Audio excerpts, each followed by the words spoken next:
Hi, my name is Ayala Gorodzinsky. I'm a psychologist in the Halifax area, and I'm going to be presenting today on sleep in childhood.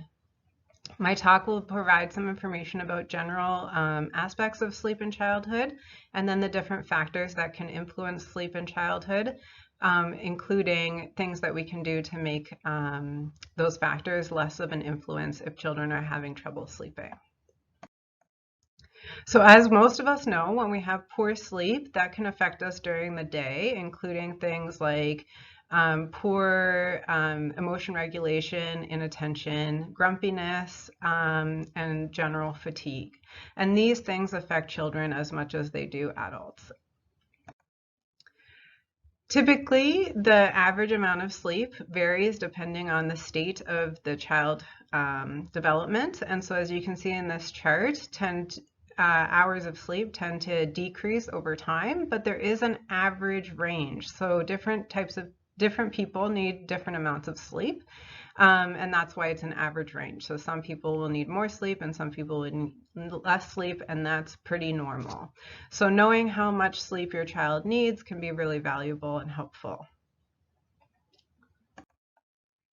There are certain things that can often delay sleep onset for different people. So specifically for children, who I think of in terms of the ages of 4 to 12 years of age, things that can delay sleep onset are fear of missing out of time with parents. So if the children are going to sleep and the parents are still up doing things, or older siblings are up still doing things, they can want to stay up and try to delay sleep onset because they don't want to miss out on family activities. Scary things, so things like the dark can be scary, or monsters, things they've watched on TV can cause some fear, and so those can delay sleep onset as well. And then children can also be thinking about the excitement related to activities for the next day, or worry about next day activities depending on what's going on. For teenagers, so adolescence is from 12 to 24 years of age, so I kind of just group all those people together. Their delayed sleep onset could be fear of missing out on social interactions. So if they feel like all their friends are on social media, that they don't want to miss out, so they stay awake in order to kind of keep abreast of what's going on social media or interactions with peers. As well, teenagers have delayed sleep onset naturally. And so during the teenage years, people tend to want to fall asleep later and then sleep in later. Unfortunately, because of teenager schedules, they still have to wake up at a certain time in the morning. And so the delayed sleep onset that's natural for their brain development tends to get cut short in the morning, and then they tend to be more fatigued during the day. As well, teenagers have many responsibilities, and so especially for teenagers who have jobs or intensive sports, they can be getting home from work or from a sports practice or game late at night, which is then going to delay the sleep onset because they're coming home at 10 o'clock. They might not be getting to sleep until close to midnight, which can obviously influence how much sleep they're getting each night. So the important thing to think about with sleep is that falling asleep is actually a learned skill. So usually during infancy, parents are guiding their children to fall asleep by rocking them, soothing them, reading them stories, listening to music together, things like that. And then it's important to keep in mind that children need to know how to self-soothe and relax on their own before they'll be able to do it at bedtime. And so if you're noticing that your child isn't able to self-soothe during the day, so if they get angry or frustrated and they have trouble calming themselves, it's really unlikely that they'll be able to do it at bedtime on their own. And so teaching them skills, which I'll get to later in my presentation, but teaching your child skills to be able to relax into sleep is a very important part of being able to fall asleep on their own. So in terms of being able to fall asleep, we have two parts of our autonomic nervous system that influence how alert or how awake we are. So we have the sympathetic nervous system, which when it gets activated, it initiates what we would think of as the fight or flight response. So this is getting ready to do something, getting ready to engage in something that's potentially threatening. So if someone is feeling scared, their sympathetic nervous system will kick on, and then they'll want to be able to do something because they're afraid of a potential threat. The parasympathetic nervous system, when it turns on, it causes us to feel relaxed and calm and get us ready for sleep. And obviously we can't be sleeping and ready to deal with a potential threat at the same time. And so a nice way to think about this is that these two systems work opposite from each other. So if the sympathetic nervous system is turned on, the parasympathetic nervous system is turned off, and opposite. So if we turn on the parasympathetic nervous system with purposeful relaxation, the sympathetic nervous system, fear, distress, worry, anxiety, that has to turn off because we've turned on the other system. And so strategies such as relaxation, distraction, and mindfulness can activate the parasympathetic nervous system, resulting in us being able to fall asleep more easily. One way to do that is through muscle relaxation. And so the one that I often teach people is pretty straightforward. It's called progressive muscle relaxation, where we take a few deep breaths while we tense different body parts, and then we take a few deep breaths as we relax different body parts. So I'm just going to walk through that. And then if you want to practice as you're listening, you'll get a sense of what it feels like. So first you're going to sit back and relax into wherever you're sitting, and you're going to take a few slow breaths. And the key with this is to make sure that you're breathing in and out at the same rate. So if you breathe in for 3, you breathe out for 3. And then once you get your rhythm, you're going to tense your feet, so you're going to curl your toes towards your heels. So imagine if my hands were your feet, you're going to curl your toes towards your heels. And with your feet tense, you're going to take 3 of your slow breaths. And I'll do it too.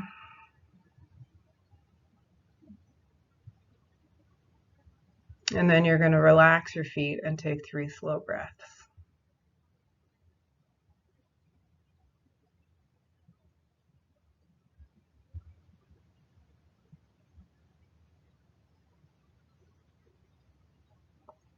And then you're going to tighten your legs. So if you're sitting, you can push your legs into the floor, or push your feet into the floor so it tightens your legs. If you're laying down, you would then flex your feet towards the ceiling and tighten your legs and take 3 slow breaths.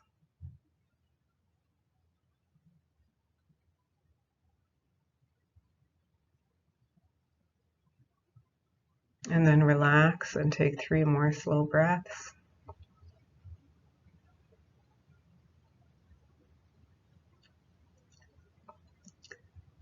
And next is hands and arms. So you kind of tense, make fists not so tight that you're digging your nails into your palms, but a little bit looser than that. And then tighten your arms as if you're carrying something. And take 3 slow breaths.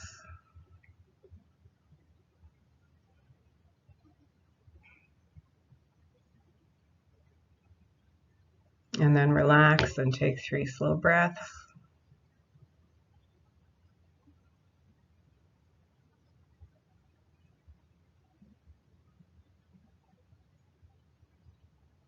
And then last is the shoulders. So for some people, this causes pain. So if it causes pain, don't do it. But if it doesn't cause pain, you can tighten your shoulders and take 3 slow breaths.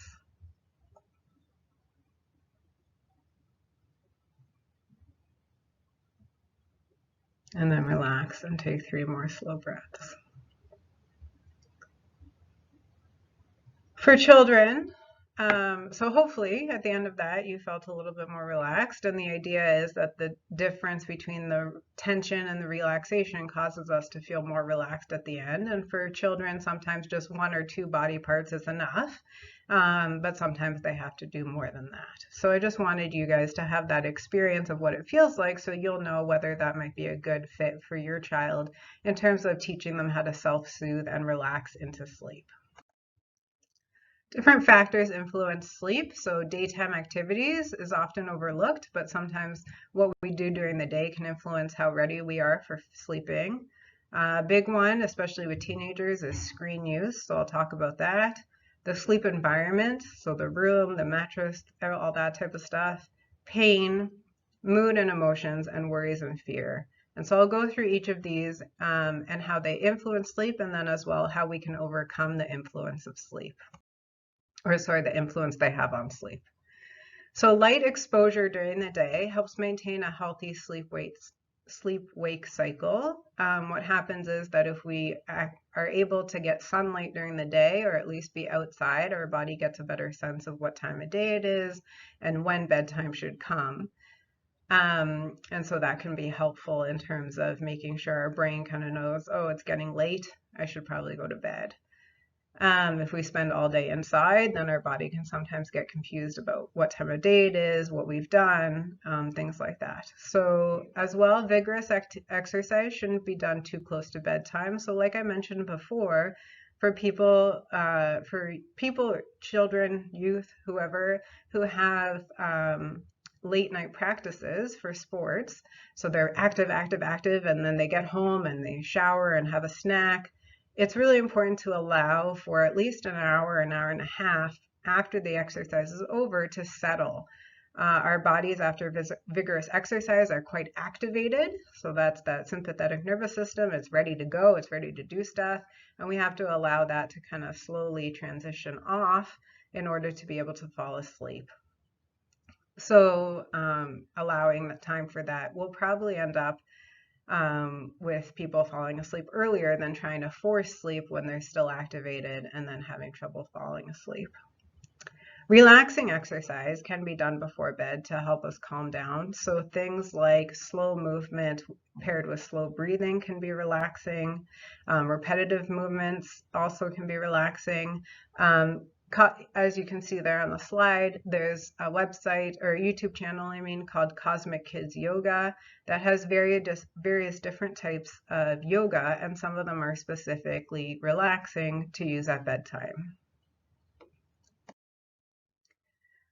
Other things during the day that can influence sleep are our food choices. So caffeine, including chocolate, shouldn't be really taken in anytime after the afternoon, to be perfectly honest. We don't recommend coffee intake after lunchtime. Sugar in general, big meals and snacks near bedtime can be difficult because can result in difficulty falling asleep, because the energy used for digestion of big snacks can increase the feeling of being awake. The body is digesting and working and thinking, okay, so if I've had all this food, I must be getting ready to go do something. And then getting ready to go do something is the opposite of falling asleep. And so that then can confuse the body and the brain in terms of, what the next activity is. Small snacks can be helpful to reduce any feelings of hunger that could influence sleep onset, but big snacks or big meals should be avoided near bedtime. The bed should be used only for sleeping, so other activities should be done in other rooms or elsewhere in the bedroom. If someone is very tired and using their bed to relax during the day, that time should be limited to 20 to 30 minutes. What happens is that our brain tends to pick up on patterns pretty easily. That's how our brains can make quick decisions at times. And this tendency for our brains to pick up on patterns can be helpful for a lot of things, but can also cause some challenges in other things. And so if we're doing awake activities in our bed, then our brain picks up on the pattern of, oh, this is where I'm awake, this is where I do things awake. And then using that same space for sleep can sometimes be confusing. And so doing awake activities outside of the bedroom is ideal. However, if, for example, for teenagers, their bedroom is kind of their sanctuary, or their safe space, so they don't really want to leave their bedroom to do other awake or relaxing activities, one thing that they can do is change location or position in their bed. So for example, if the direction for sleeping is perpendicular to the pillow. So you can see that arrow there where their head is, where the youth's head is where the arrowhead is on the pillow, then they can do other activities along the other side of their bed. And that tends to be enough of a shift for the brain to know, okay, on this part of the bed, when I'm sitting this way, I'm doing awake activities. And then when I'm ready to go to sleep, I go this way, and then I'm sleeping this way. And then that way, the brain can tell the difference between being awake and being asleep. If someone feels wide awake at night, they can use their phone for relaxing activities. So instead of using it to watch something that's going to activate them, or social media that will engage their brain to try to connect with friends and have a conversation, they can use their phone for relaxing things like meditation apps, mindless or repetitive games, and listening to music. There are also lots of options of sleep stories or repetitive videos that tend to help people fall asleep as well. If your youth or your child has their phone with them and you want to make sure that they're not accessing social media, there are different settings in the phone that can be used to limit what is available at bedtime and what's not available at bedtime on the phone. The next point can seem counterintuitive, and so it's important to keep in mind that when we're using our phone and we have that little light shining in our eyes, that we have a lamp or a small light on, or what some people think of as like fairy lights or an LED light strip that should be on while we're using the screen. This tends to stop our brain from, being overstimulated by just the light that's coming from the screen, and kind of helps us understand that this is more of a transition activity. So it's a little bit dark, but there's also some light on. I'm not fully awake, I'm not fully asleep, and we have this transition to sleep activity where we're doing something relaxing while we're still awake, but is going towards a sleep experience. It's really important to make sure that the bedroom matches the sensory output that your child prefers. So some people prefer their room to be cool, some people prefer their room to be warm, some people prefer complete quiet, some people prefer a white noise or a fan, a little bit of light, a lot of light, no light. It's really important to think about what your child prefers and then matching their room environment to that. Like I mentioned before, well, not all, but most people have a transition to sleep activity. So some people will read, some people will look through a magazine, listen to music, write in a journal, do progressive muscle relaxation, watch videos online, anything that kind of helps us go from I'm awake, I'm doing all my awake activities during the day, to I'm asleep. Oftentimes we need a little bit of a transition to sleep activity. So something that's relaxing, that's calming, not super activating, that helps us kind of set the stage for we're about to go to sleep. And so putting that in place can sometimes be helpful rather than expecting the child to go from being active all day to asleep. That's a big sensory difference. And so having a transition to sleep activity can be helpful.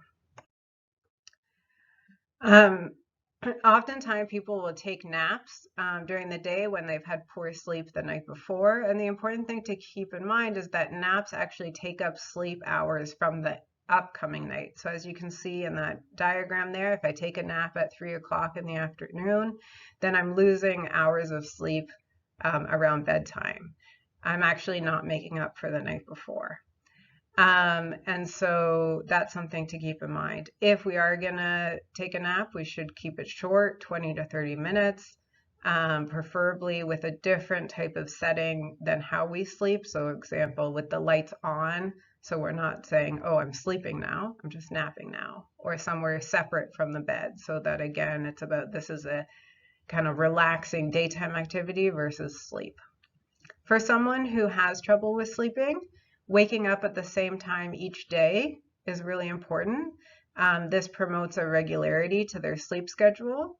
if they are going to sleep in certain days, it should be only about an hour to an hour and a half later than their regular waking time, so that it doesn't interfere too much with their sleep cycle for the coming night, which could then influence the next morning and then into the following week. If we're not sleeping and we haven't been able to get to sleep for about 20 to 30 minutes when it's time for bed, we should get out of bed and go back to that transition to sleep activity and then try to go to sleep again. Like I mentioned before, if we are awake in bed in our sleeping position for extended periods of time, our brain starts to learn that's where we feel awake, and that's where we're thinking, and that's where we're doing awake type activities. And so if we keep that pattern going, the brain tends to get confused about, am I awake here or am I asleep here? And so if we're not sleeping when we should be sleeping, if we get out of bed or change our position and go back to that transition to sleep activity and try again, that tends to promote the brain understanding, okay, this is where I sleep, this is where I'm awake, this is where I do my transition to sleep activity, and we try to go through those that cycle again. Okay, I'm not sleeping. I'll get out of this position. I'll go to my transition to sleep activity again, my relaxation strategy, and then try to go to sleep again. When people have pain, this can interfere with their sleep because they could be staying up because of worries about pain or pain interference. So worries that if they fall asleep, their pain might interfere with their sleep. So the worries itself interfere with the sleep, or they might have discomfort in terms of positioning, which can cause difficulties to fall asleep. As well, when people have pain, they tend to be quite vigilant to their sensory experiences, and so that can result in less feelings of relaxation. If they're trying to stay vigilant to what's happening in their body, they're not going to be able to relax as easily. As well, during the nighttime, there's less distraction around us, and then that can lead to more increased awareness of the pain experience. And so if things are really quiet around us and we're not really doing much with our mind, our mind is going to go and assess kind of how our body's doing. And if we have pain, the pain experience becomes more prominent in our awareness. Negative moods, such as what we think of as negative moods or uncomfortable moods, such as anger, sadness, and frustration, can also prevent relaxation. So if we're really agitated, then that's the opposite of feeling relaxed, which can then influence the sleep onset. So if we're having a conflict near bedtime and it can't be resolved, the conflict should be identified. Okay, this is what we're having a conflict about, and we're going to make a plan for when we can talk about the resolution. So we're not going to, for example, we're not going to solve this problem tonight, so let's talk about it tomorrow afternoon after school. So you can kind of just end and then take some time to do the transition to sleep activity and fall asleep versus continuing with the conflict. However, sometimes it is better to spend some extra time resolving the conflict in the moment than having restless sleep. So it really depends on who's involved in the conflict, what the conflict is about, and what's going on, and what time of night it is, in terms of whether you choose, okay, this isn't going to be resolved tonight. Let's just put a plan in place to talk about it another time, and then do transition to sleep or relaxation activities and fall asleep, or finish out the conflict, the conversation, and then be able to rest more easily because the conflict has been resolved before sleep.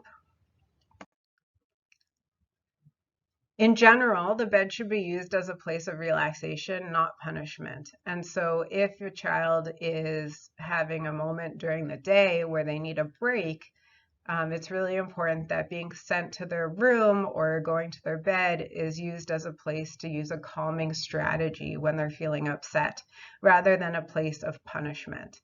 Everybody needs space to regulate their emotions, and some people need more space than others. And so if they're going to their room to use a coping strategy, it's really important that they get some guidance on how to use that space adaptively. So using their bed to take deep breaths, to use a relaxation or distraction activity so that they start to feel better, rather than it being kind of a place of seclusion and punishment and because we don't want to associate the bedroom or the bed with negative experiences, because again, those negative emotions, anger, frustration, sadness, can cause us to feel more agitated, which is the opposite of feeling relaxed and calm in order to fall asleep.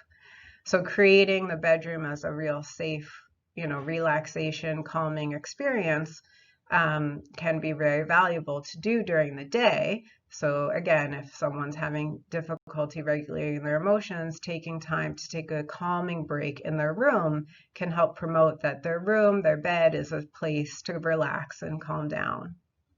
And then that way it's easier to do that at bedtime as well.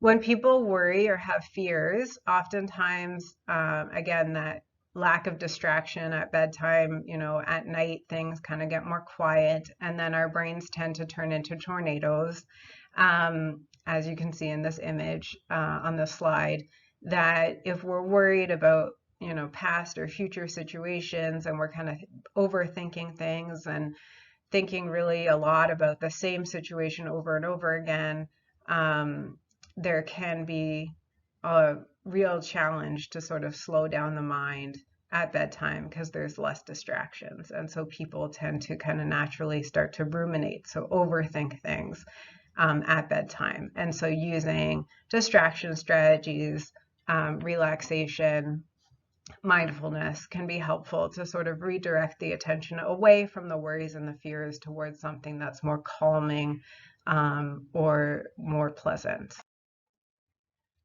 Some ideas to help reduce worry at bedtime include worry time, so structured time where the worries can be talked about or written down. This should be done at least an hour before bed to allow time, again, for that transition to sleep activity to happen between the worry time and bedtime.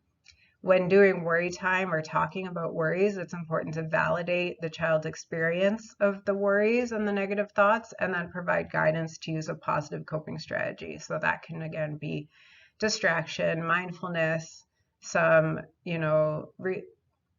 restructuring of the worry. So how likely is it that that worry is actually going to happen?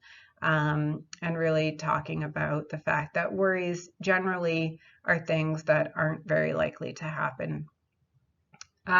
Deep breathing or muscle relaxation, as I taught you guys before, can calm the body and redirect the mind's attention to something that's more calming than the worry. Oftentimes people who worry tend to also be worried about getting enough sleep, and then they start to watch the clock.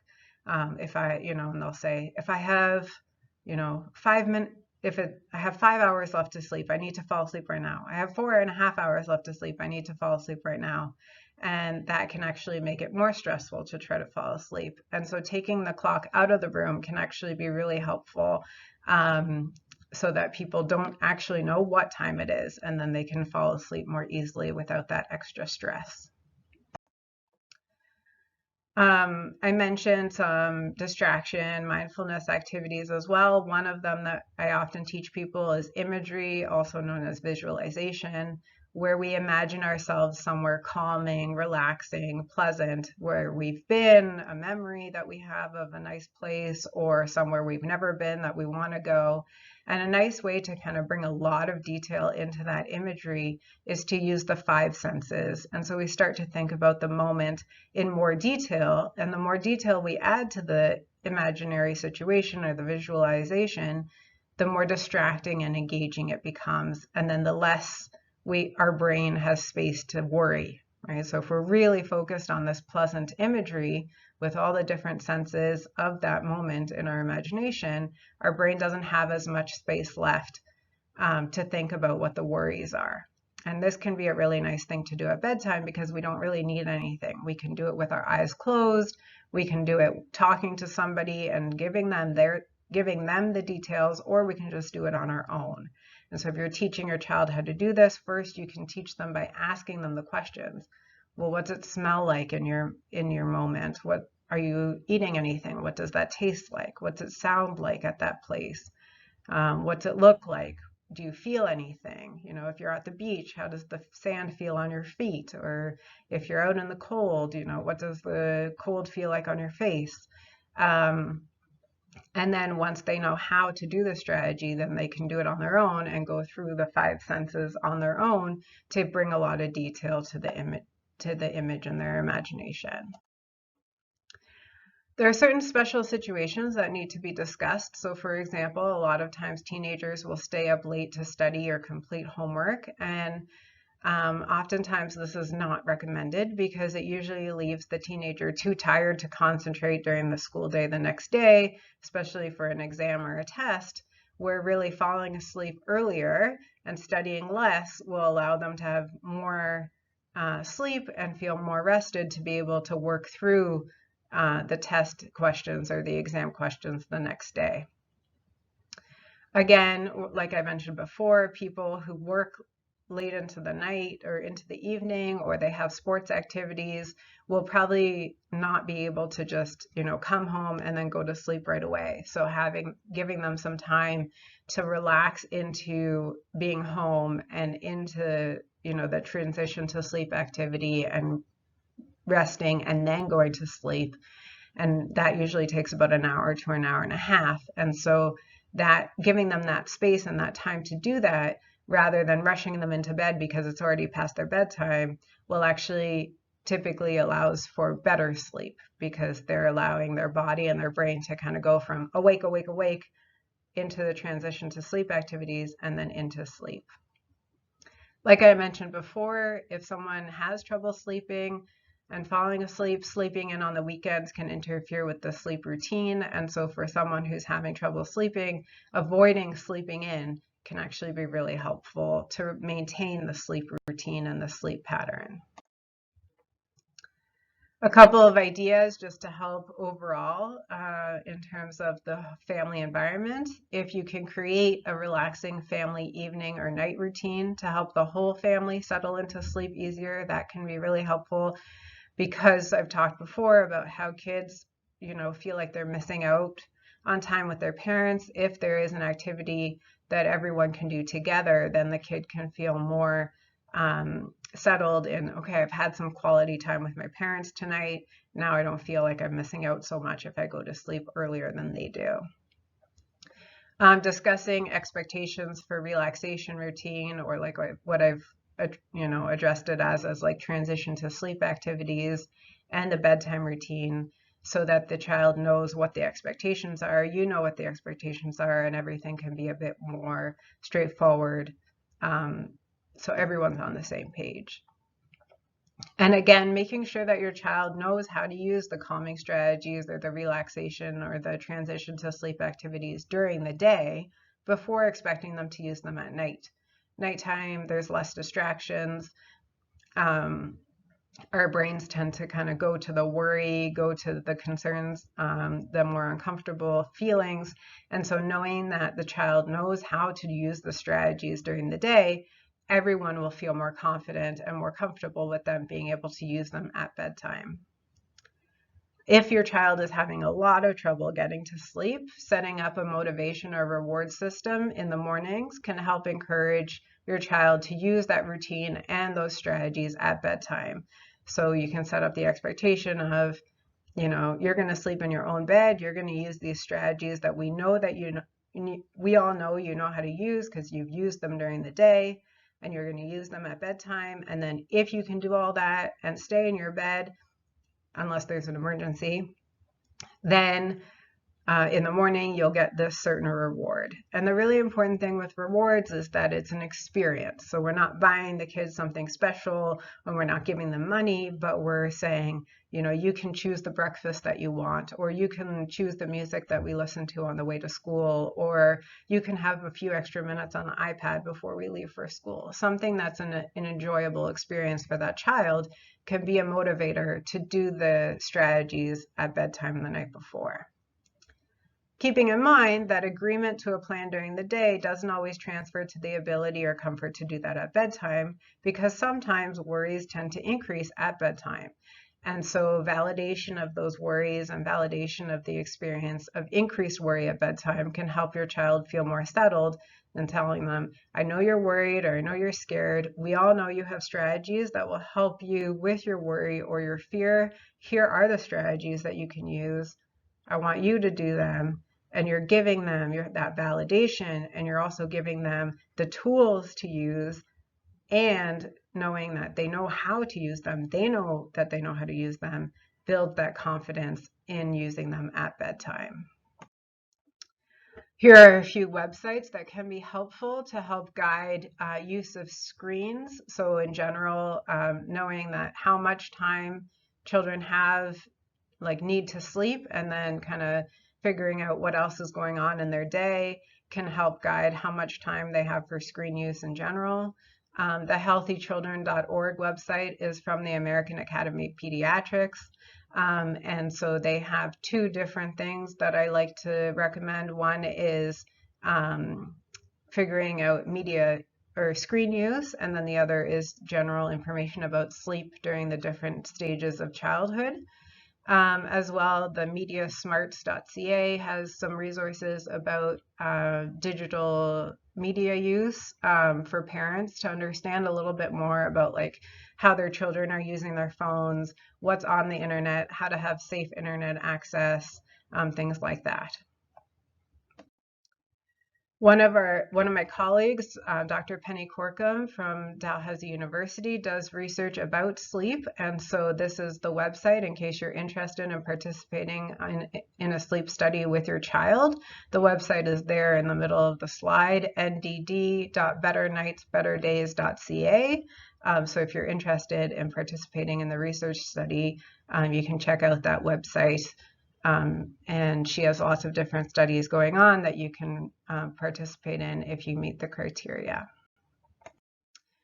And then in terms of any additional concerns, if you are in the Halifax area or in Nova Scotia, you can reach out to me. I have my own practice in Bedford, Nova Scotia. It's called Birchside Psychological Services. And so if some of the information here seemed interesting, but you think that you need some additional support in learning the strategies or implementing them, you can definitely reach out. My website's there as well as the phone number. If you don't live in Nova Scotia, or if you wanted someone locally, there's every province or every country, state, all over the world has has psychological associations, registered psychologists, and then you can look up, just Google your state or province with psychological association or registered psychologist, and then usually every licensing board has a list of local psychologists, and then you can ask and see who would be available to help with any sleep recommendations or individualized sleep support. I hope that this information has been helpful for you, and that you're able to use some of these strategies to help your child get some better sleep.